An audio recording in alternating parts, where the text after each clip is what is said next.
Hello student, हम पढ़ रहे हैं स्टेप ऑफ रेस्पिरेशन। और स्टेप ऑफ रेस्पिरेशन में हमने कल उसकी स्टेप की बात की थी और उसके बाद अपन ने स्टार्ट किया था मैकेनिज्म ऑफ ब्रीथिंग। तो देखो, मैकेनिज्म ऑफ ब्रीथिंग की एक बार दोबारा अपन बात करेंगे। यहाँ पे सीधी सी बात है, मैकेनिज्म ऑफ यानी कि श्वसन की जो क्रियाविधि है उसकी अपन यहाँ बात करेंगे। तो श्वसन की क्रियाविधि में मैंने आपको दो चीज़ें यहाँ करवाई थी। क्या कहा था? एक तो क्या होता है बच्चों, इनहेलेशन, जिसको अपन कह रहे थे इंस्पिरेशन। क्या कह रहे थे? इंस्पिरेशन। और एक दूसरा क्या पढ़ा था हमने? एक्सपीरेशन। क्या कहा था? एक्सपीरेशन। इनहेलेशन और एक्सहेलेशन को आपने ढंग से समझ लिया था कि एक क्या कर रहे हैं, हम बाहरी जो वायु है, वायुमंडल की जो इन्वायरमेंट की जो वायु है उसको अपन अंदर ले रहे हैं, यानी कि श्वास को अंदर लेना और छोड़ना, ये होता है ब्रीथिंग। और ब्रीथिंग में इंस्पिरेशन और एक्सपिरेशन दोनों यहाँ पे होते हैं। इंस्पिरेशन और एक्सपिरेशन के बारे में मैंने आपको लास्ट क्लास में पूरा बता दिया था कि कौन यानी कि ये 2 सेकंड के लिए था, एक 3 सेकंड के लिए था। कहा था कि नहीं कहा था? Active process, passive process. एक इम्पॉर्टेंट चीज़ जो यहाँ आपको याद रखनी थी वो ये मैंने कहा था कि कुछ चीज़ें ऐसी थी जिनमें कॉन्ट्रैक्शन होता है और कुछ चीज़ें ऐसी हैं जिनमें रिलैक्स होता है। अब देखो, कॉन्ट्रैक्ट की यदि अपन बात करते हैं, कॉन्ट्रैक्शन जो हो रहा है वो होता है ड्यूरिंग इंस्पिरेशन। ड्यूरिंग इंस्पिरेशन किस किस के बीच में होता है? एक मैंने आपको पढ़ाया था डायफ्राम एंड इंटरकोस्टल मसल्स। आपको यहाँ याद रखना है बच्चों, इंटरकोस्टल मसल्स जो होती है वो 2 होती है। एक तो होती है इंटरकोस्टल मसल्स अपने कहा, एक होती है एक्सटर्नल इंटरकोस्टल मसल्स। क्लियर? उसके बाद में ये हो रहा है बच्चों इंस्पिरेशन के दौरान, ठीक। अब एक्सप्रेशन जब होता है उस दौरान क्या होता है? कॉन्ट्रैक्शन, कुछ भी कॉन्ट्रैक्ट नहीं होता है। जो चीज़ें कॉन्ट्रैक्ट हुई थी वही क्या होती है? रिलैक्स। जैसे अपन कहें कि डायफ्राम एंड इंटरकोस्टल मसल्स क्या हो जाती है बच्चों? रिलैक्स हो जाती है। और रिलैक्स होगी तो जो अंदर की वायु है वो बाहर निकल जाएगी और इसमें जो क्या होता है, साइज घटेगी।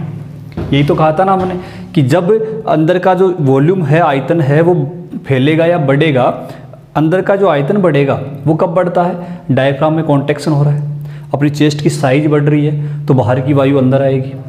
अब जो अंदर वायु है उसके ऊपर प्रेशर हम लगाएंगे अंदर से, यानी कि गुब्बारा हमने पकड़ रखा है, गुब्बारे को हम दबाएंगे तो उसके ऊपर प्रेशर लगा रहे हैं अंदर की वायु के ऊपर, तो वो क्या करेगा? वहाँ से बाहर निकल जाएगा। ये चीज़ें अपने पढ़ी थी। अब मैं आपको यहाँ आगे बता देता हूँ कि अपने जो एक थोरेसिक केज की बात की थी, थोड़ा सा उसको भी अपन यहाँ पढ़ेंगे। ये चीज़ें आपके पास लिखी हुई है, ठीक है। इंस्पिरेशन को अंतर श्वसन, इसको बहिः श्वसन कहते हैं। ये सारा आपको याद है, ठीक है।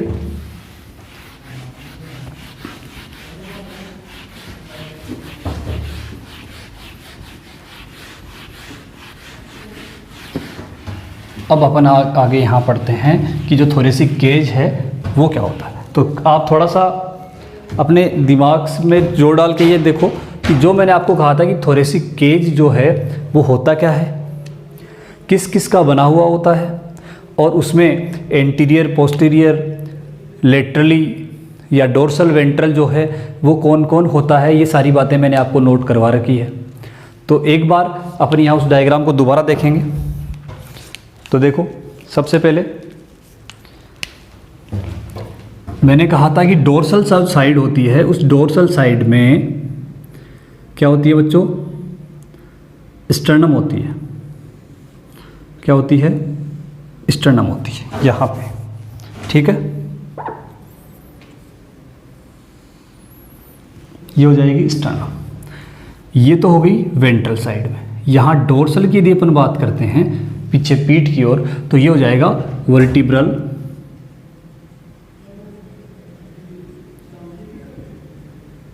कॉलम। इसको आप नाम दे रहे हो स्टर्नम, ठीक है। अब यहाँ पे आपको ये चीज़ देखनी है कि ये जो है यानी कि यहाँ से स्टर्नम से जो रिब्स हैं वो निकलती है और पीछे की ओर इस वर्टिब्रल कॉलम से जुड़ी होती है, इस प्रकार से ऐसे।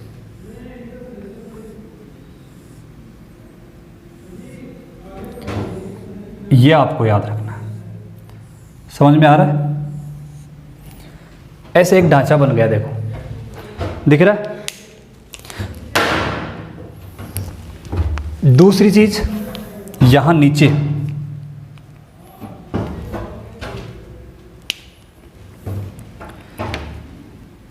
ये हो जाएगा डायफ्राम।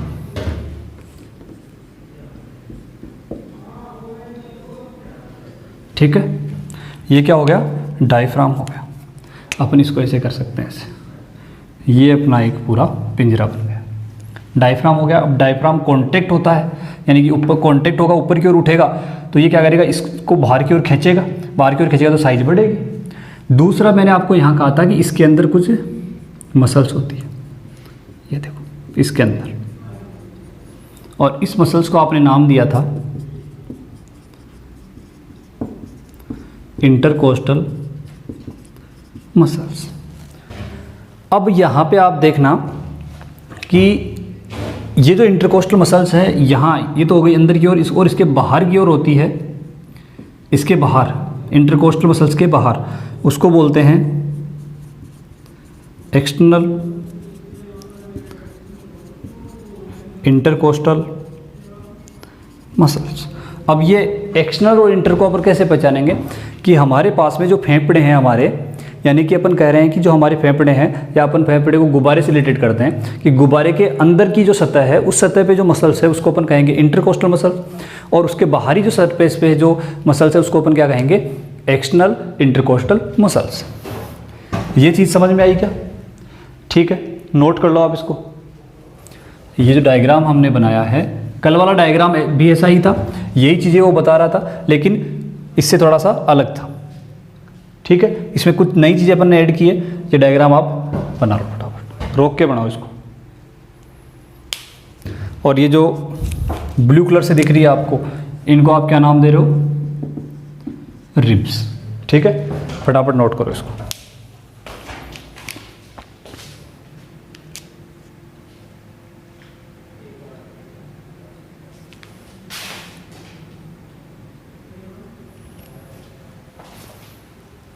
अब सही दिख रहा है?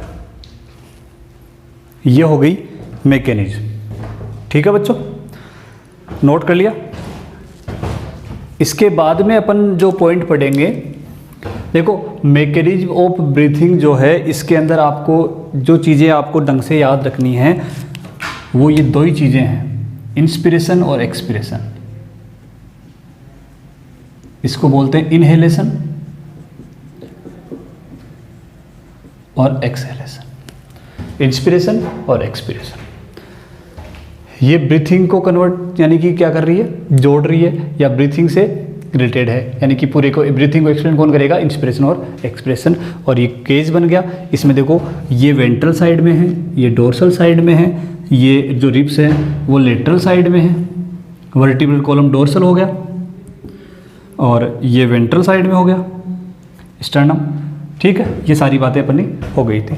और यदि डायफ्राम की बात करते हैं तो ये क्या हो जाएगा? लोअर साइड हो जाएगा। ठीक है, आगे चलें, यहाँ तक क्लियर?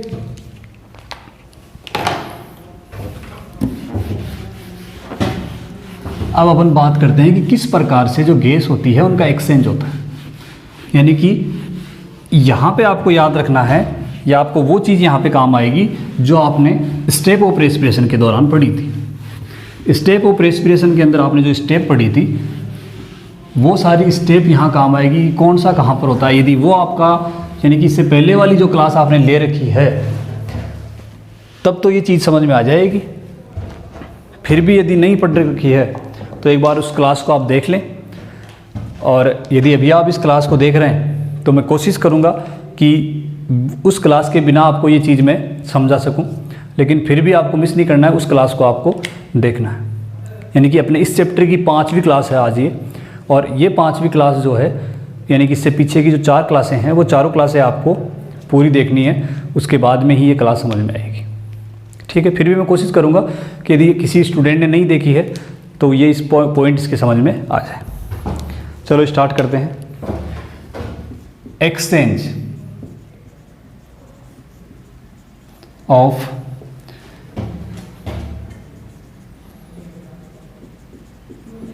गैस, गैसों का विनिमय, गैस एक्सचेंज ऑफ गैसेस, यानी कि इसको हिंदी में आप कह सकते हो कि गैसों का विनिमय। ठीक है, गैस एक्सचेंज जो है वो इस टॉपिक का सबसे इम्पोर्टेंट पार्ट है। कहाँ पे कौन सी गैस का एक्सचेंज होगा, एक चीज़ तो ये याद रखनी है। उस जो एक्सचेंज हो रहा है उसको कौन सी स्टेप में अपन बात कर रहे हैं, जैसे एक्सटर्नल है, इंटरनल है, सेलुलर है, कौन सी है, ये अपनी सारी बात हो चुकी है। तो जैसे मैं आपको उस जगह का नाम बताऊंगा आप तुरंत तो आपका आंसर आ जाएगा कि सर ये तो वो वाली है। इसके अलावा एक इसके अंदर देखो जो गैसों का जो एक्सचेंज होता है बच्चों, वो बहुत ही इंपॉर्टेंट चीज़ है ये थोड़ी सी आपको मैं पहले बता देता हूँ। देखो जैसे हमारे पास में ये एक कोई कंटेनर है और इस कंटेनर के अंदर क्या गैस भरी हुई है, हाइड्रोजन गैस भरी हुई है। तो अपन डायरेक्ट ये कह सकते हैं कि इसका जो प्रेशर है हाइड्रोजन का, जिसको अपन PH2 कह सकते हैं, pressure of hydrogen gas, single है ये अकेली गैस कंटेनर में भरी हुई है तो इसको अपन कहेंगे प्रेशर ऑफ हाइड्रोजन गैस। ठीक है, लेकिन इसके अंदर नाइट्रोजन भी है और ऑक्सीजन भी है, तो बच्चों इसको अपन डायरेक्ट अब ये नहीं कह सकते कि प्रेशर ऑफ हाइड्रोजन, इसको अपन कहेंगे पार्शियल प्रेशर ऑफ हाइड्रोजन, यानी कि पार्शियल का मतलब होता है गैस का आंशिक दाब, गैस का आंशिक दाब। ठीक है, ये चीज़ आपको यहाँ पे ध्यान रखनी है। अब यदि अपन बात करें तो ये समझ गए ना पार्शियल प्रेशर वाली, एक तो ये आपको याद रखना है। दूसरी चीज़ यानी कि मेरे पास में ये दो चीज़ें हैं जिनमें से मुझे गैस का एक्सचेंज करवाना है।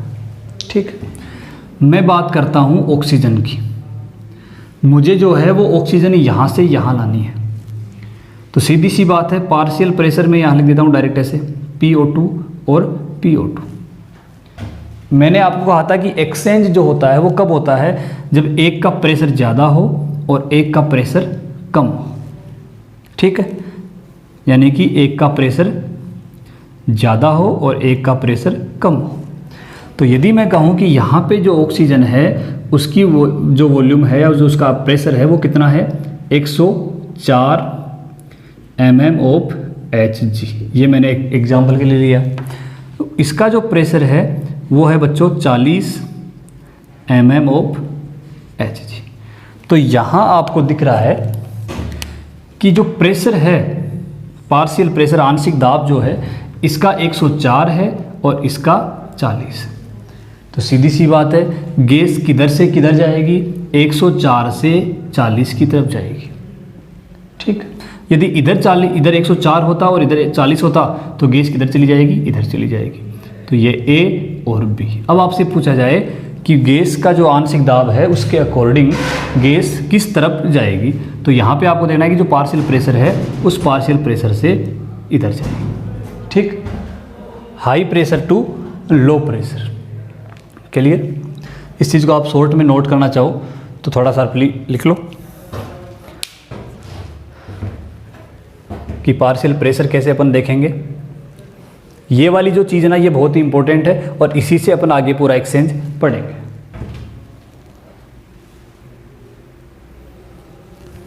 लिख लिया?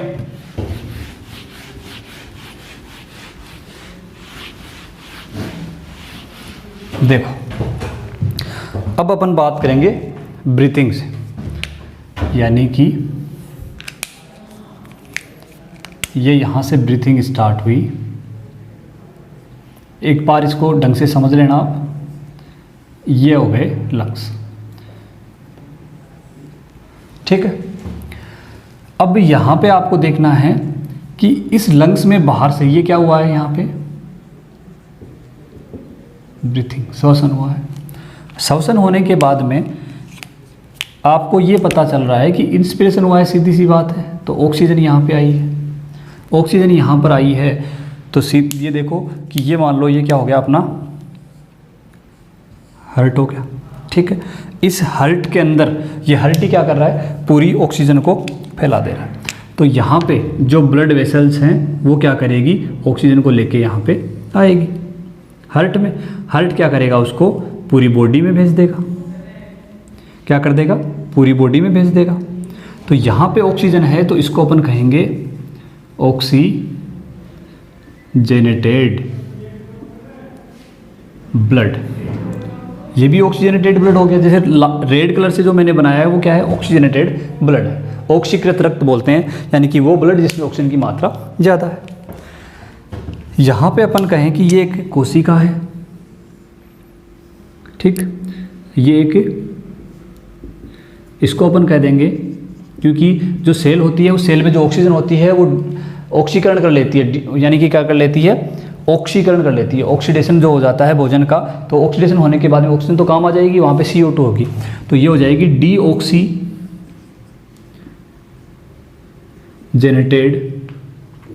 टिश्यू, डीऑक्सीजनेटेड टिश्यू, ठीक है। याद रह जाएगा इतना, ऑक्सीजनेटेड टिश्यू। अब देखो यहाँ पे ये थोड़ा सा स्पेलिंग देख लेना, ऑक्सीजनेटेड ब्लड, ये हो गया ऑक्सीजनेटेड टिश्यू। इसके अंदर क्या होगा, यहाँ पे CO2 की मात्रा ज़्यादा है, इसलिए अपने इसको क्या कहा, डीऑक्सीजनेटेड कहा।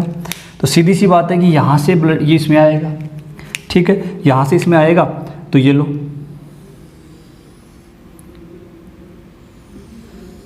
ये लो, ठीक। हर्ट मिला देगा और हर्ट क्या कर देगा, इसको वापस फेफड़ों के पास लेके जाएगा। तो ये कौन सा हो जाएगा,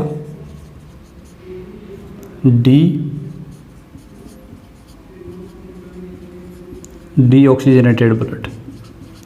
याद रखना है बच्चों, ऑक्सीजनेटेड का मतलब जिसके अंदर ऑक्सीजन की मात्रा ज़्यादा है, और डीऑक्सीजनेटेड का मतलब क्या हो जाएगा, जिसमें CO2 की मात्रा ज़्यादा है, ठीक है। होती सब में इक्वली।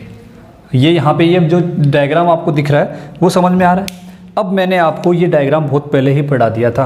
अब यहाँ पे आप देखो कि ये जो ऑक्सीजन है, ये ऑक्सीजन यहाँ आएगी, और यहाँ से अपन कह रहे थे कि ये जो CO2 है वो CO2 यहाँ चली गई, तो देखो CO2 ऐसे जा रही है, ये ऑक्सीजन थी वो इधर आ रही है, देखो, ठीक है। ये CO2 यहाँ हर्ट में और हर्ट से यहाँ पे, तो ये जो CO2 इसके अंदर है, ये CO2 वापस कहाँ चली जाएगी, ये, ठीक है। इसके अंदर जो ऑक्सीजन है, ये ऑक्सीजन यहाँ चली जाएगी। तो दो चीज़ें आपको यहाँ ध्यान में आ रही है कि देखो ये वाला, इसको आपने कहा था इंटरनल रेस्पिरेशन, आंतरिक श्वसन। ये वाला एक्सटर्नल रेस्पिरेशन, बहिश्वसन। बोलो बच्चों, अब सेल में हो रहा है, सेलुलर हो जाएगा। नोट करो इसको।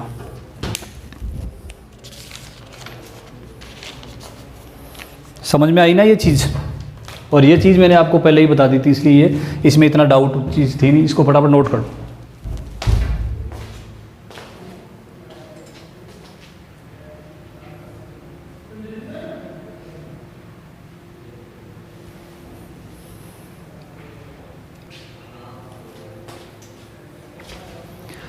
ये एक्सटर्नल रेस्पिरेशन, ये दिख रहा है ना, एक्सचेंज ऑफ गैसेज, ब्रीथिंग, तो ये दिख ही रहा है ना, ये गैसेज। चलें आगे। हाँ जी बच्चों, देखो ये चीज़ें मैंने आपको पहले ही ढंग से पढ़ा दी है, इसलिए इनमें कोई दिक्कत नहीं है। जैसा मैं यहाँ पे आपको बता रहा हूँ वैसा आप इसको पढ़ते जाओ, और साथ में इसके NCERT को आप जैसे जोड़ जोड़ के इसमें NCERT पढ़ते रहोगे इसमें, तो आपका कंप्लीट ये चैप्टर क्लियर हो जाएगा, ठीक है।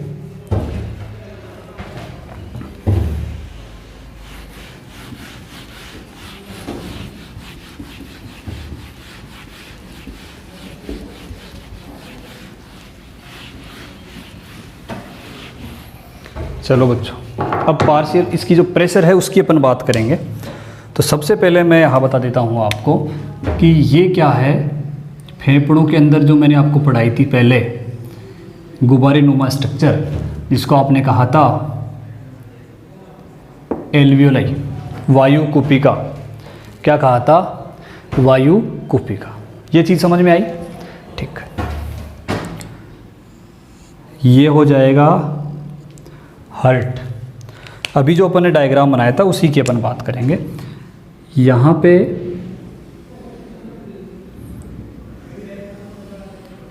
ये आया, फिर यहाँ से ब्लड निकल के कहाँ चला गया? टिश्यू के पास में चला गया, क्योंकि ऑक्सीजनेटेड ब्लड को मैं रेड से बना रहा हूँ और डीऑक्सीजनेटेड ब्लड को ब्लू से। तो ये आपको कन्फ्यूजन ही नहीं करेगा। यदि मैं नाम भी नहीं लिखूँ तो आप समझ जाओगे, इतने इंटेलिजेंट तो अब आप हो ही चुके हो। ये लो, ये लो बच्चों, समझ पा रहे हो? इसमें अपने को वो चीज़ यहाँ पे लिखनी है कि इसका जो पार्शियल प्रेशर की बात अपन कर रहे थे ना, वो प्रेशर। ठीक है, एल्वियोलाई हो गई। मैं कहाँ की बात कर रहा हूँ, एक बार इसको समझने की कोशिश करो, देखे करो देखे। अभी जो अपन ने डायग्राम बनाया था वही डायग्राम है ये, कोई बहुत बड़ी चीज़, नई चीज़ नहीं बनाई है मैंने। ठीक है, चलो बात करते हैं। यहाँ पे हम श्वास को अंदर ले रहे हैं, तो हमने क्या लिया? देखो, इसको मैं मेरे तरीके से अच्छे से आपको समझाने की कोशिश कर रहा हूँ, ढंग से आप इसको समझना। ये जो वैल्यू हाँ यहाँ पे मैं लिखूँगा, ये वैल्यू हमेशा याद रखी जाती है, लेकिन फिर भी यदि मेरे समझाने के तरीके से आपको ये दिमाग में सेट हो जाए, याद नहीं रखना पड़े, केवल समझ जाए अपन, तो वो बहुत अच्छी बात है। लेकिन फिर भी यदि नहीं समझ पा रहे हो तो आपको ये वैल्यू याद ही रखनी पड़ेगी। मैं इसको अलग से चार्ट बना दूंगा इसका एक, है ना, तो समझने की कोशिश करना। देखो, सबसे पहले हम इंस्पिरेशन करते हैं तो हम बाहर वायुमंडल की जो एयर है उसको अपन अंदर लेंगे। तो वायुमंडल की जो वायु है उसमें ऑक्सीजन की मात्रा क्या है? प्रचुर मात्रा में है, मैक्सिमम है। ठीक सॉरी। तो बाहर से जो इन्वायरमेंट की जो वायु है वो कहाँ पहुँच गई? हमारे लंग्स में पहुँच गई। लंग्स में पहुँचेगी तो सीधी सी बात है, कौन सी गैस है? ऑक्सीजन। ऑक्सीजन क्या होगी यहाँ पे? ज़्यादा है। तो यहाँ पे अपन बात करें कि ऑक्सीजन है और कुछ मात्रा में हमारे पास में CO2 भी पहुँच जाएगी। बोलो, पहुँचेगी कि नहीं पहुँचेगी? पहुँचेगी। इसको अपने को लिखना है पार्शियल प्रेशर के रूप में। ठीक है, partial pressure of oxygen, partial pressure of CO2।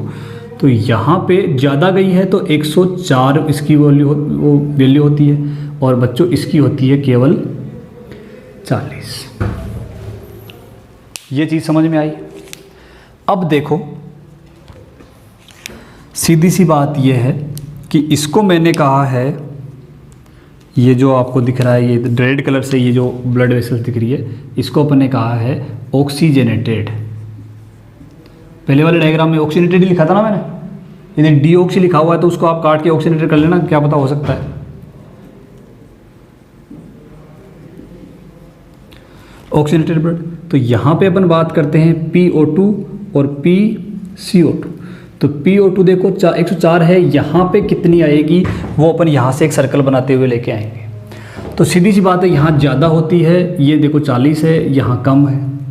तो यहाँ पे जो वॉल्यूम आएगी वो आएगी 95 mm ऑफ Hg, और इसकी आएगी बच्चों CO2 की 40। ठीक है, यहाँ पर भी यही वॉल्यूम रहेगा क्योंकि ऑक्सीजनेटेड है 95।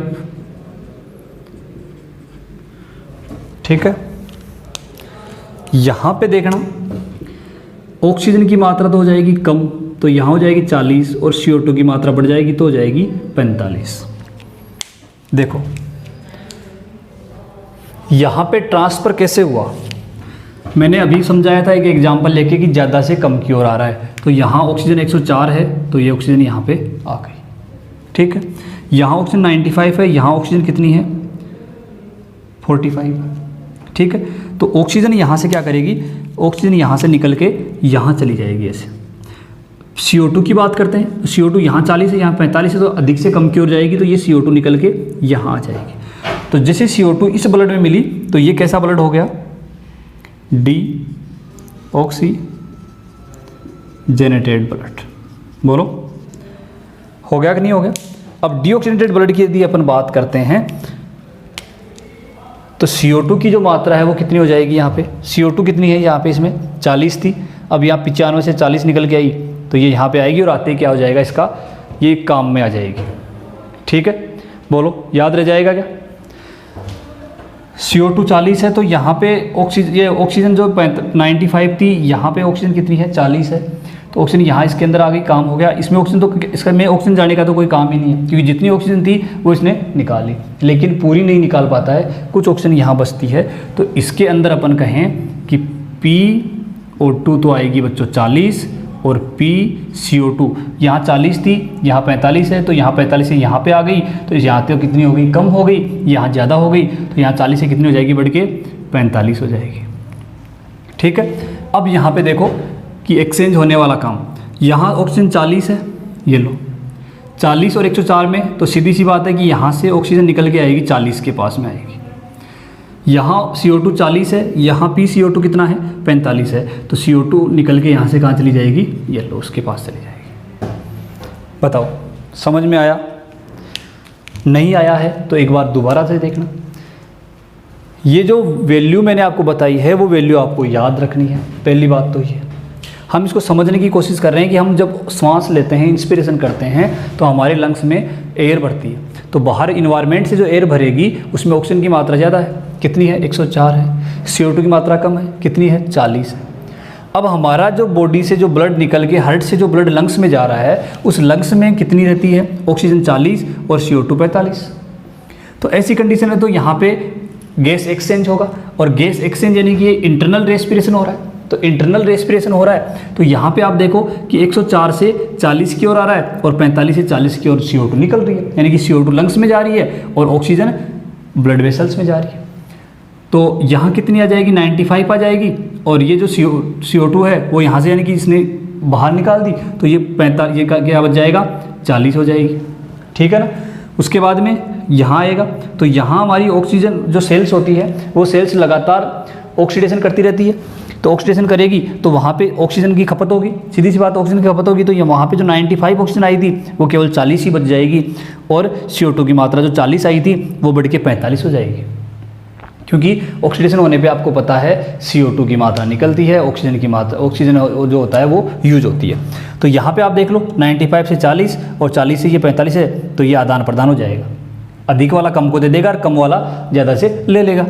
अब यहाँ क्या हुआ 40 है, यानी कि यहाँ पर बात करें कि जो CO2 है वो कितनी हो गई 45 हो गई, और जो ऑक्सीजन है वो 40 हो गई। ये लो ऑक्सीजन 40 और CO2 45, ये साइकिल घूमता रहता है। तो एक तो हो गया ये वाला, हो गया एक, हो गया ये वाला। इस प्रकार से गैसों का एक्सचेंज होता है। तो इस पॉइंट में एक्सचेंज ऑफ जो गैसेज है उसके अंदर हमने आज पढ़ा है कि किस प्रकार से ऑक्सीजन और CO2 का आदान प्रदान होता है, गैसों का एक्सचेंज होता है। पार्शियल प्रेशर, आंशिक दाब आपको याद रखना है, जहां आंशिक दाब ज़्यादा होगा और जहां पे कम होगा तो ज़्यादा से कम की ओर गैसों का प्रवाह हो जाएगा। क्लियर, इसको आप नोट कर लो, या फिर अपन एक ग्राफ मैं आपको यहाँ बना देता हूँ।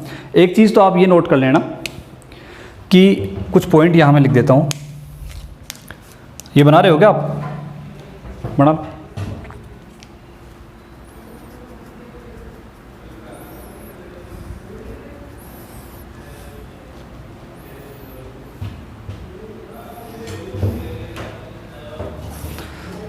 कुछ पॉइंट यहाँ मैं आपको लिख देता हूँ।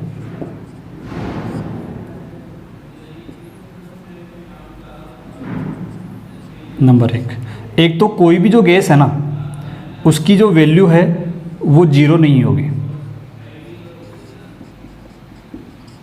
मिनिमम जो ऑक्सीजन का पार्शियल प्रेशर होगा, यानी कि मिनिमम जो PO2 होता है वो होता है 40 mm ऑफ Hg।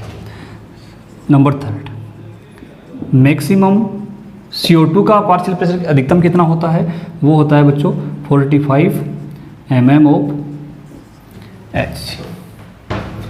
ठीक है। अब यहाँ अपन इसका एक चार्ट बना देता हूँ मैं आपको।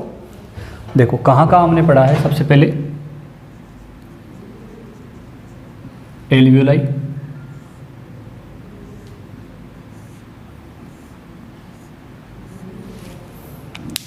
यहाँ पे अपन लिख लेते हैं, एक में ऑक्सीजन और एक में CO2। ठीक है बच्चों। उसके बाद में अपन ने पढ़ा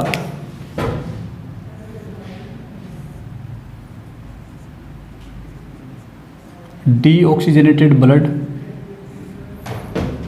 दिख रहा है ना, ऑक्सीजनेटेड और डीऑक्सीजनेटेड टिश्यू। कोई बात नहीं दिख रहा है तो मैं आपको अभी करके बता देता हूँ, 1 मिनट, ये चार्ट बन जाए अपना। दिख रहा है, नहीं दिख रहा है। अब दिख रहा है। कुछ वैल्यू तो मैंने आपको बता दी, जैसे एल्यूलाई के अंदर कितनी होती है, ये देखो यहाँ से अपने को नोट करनी है, 104 किसकी, ऑक्सीजन की। CO2 की कितनी है बच्चों, 40। ऑक्सीजनेटेड ब्लड के अंदर 95, 40, सॉरी डीऑक्सीजनेटेड ब्लड, ये वाला डीऑक्सीजनेटेड ब्लड में ये होती है 40, ये होती है 45। ऑक्सीजनेटेड ब्लड में ये 95 और ये 40। डीऑक्सीजनेटेड टिश्यू के अंदर CO2 होती है 40 और ये होती है 45। एक बार इस टेबल को आप इससे मैच करो कि कहीं कोई मिस्टेक तो नहीं कर दी मैंने, चेक करो। देखें एल्यूलाई के अंदर मैंने आपको पढ़ाया है कि जो ऑक्सीजन का प्रेशर होता है वो 104 mmHg होता है। डीऑक्सीजनेटेड ब्लड में ऑक्सीजन 40 होती है, ऑक्सीजनेटेड में 95 होती है और जो डीऑक्सीजनेटेड टिश्यू होता है उसमें 40 होती है। अब यदि अपन CO2 की बात करते हैं, CO2 कितनी आ रही है एल्यूलाई में, 40, डीऑक्सीजनेटेड ब्लड में 45, ऑक्सीजनेटेड ब्लड में 40 और वापस टिश्यू के अंदर 45। ये जो पॉइंट मैंने आपको यहाँ बताए हैं कि कोई सी भी जो गैस है उसका जो प्रेशर है वो कभी भी 0 वैल्यू नहीं होती है। जो P partial pressure of O2 है उसकी मिनिमम जो वैल्यू होती है वो 40 mmHg होती है, देख लो 40 से कम कहीं भी नहीं है। और मैक्सिमम जो CO2 की जो प्रेशर है वो 45 है, 45 है, देख लो 45 से ऊपर कहीं भी CO2 नहीं जा रहा है। और O2 का जो मैक्सिमम वो देखो कितना आ रहा है, 104 आ रहा है, 104, 95 और 40।